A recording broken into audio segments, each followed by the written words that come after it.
Bom dia, hoje é 22 de januário de 2024, vai em 3.5 FM com Flash News, de 8 horas de manhã, com o segmento social, apresentava Fast Delivery Cargo. Fast está importar full container e container consolidado de merca Holanda, Panamá, China, Colômbia, Venezuela e qualquer outra parte do mundo que está incluir full processo de aduana e documentação necessário para a carga chegue de maneira rápida até na porta de bom negócio of casa. Para mais informação, chama na 588-0640 ou visita-nos na Roma. Berrenos conta pouco de quem é Edgar Connor.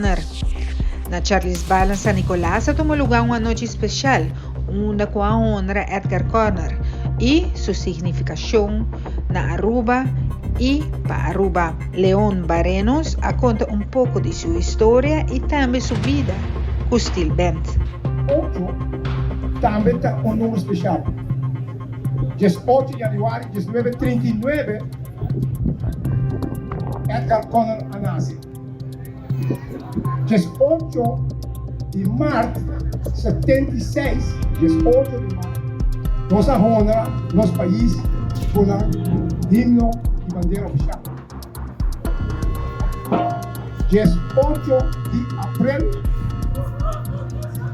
dia 9:50, a começar a nascer Steel Band na Aruba. Dus amanhã, agora você tem um loto, corta o número, 18, 1 de janeiro, 3 de março, 4 de abril. Corta o número aí, corta o número. O que passa? I'm going to translate a little bit for our guests. Welcome to our guests.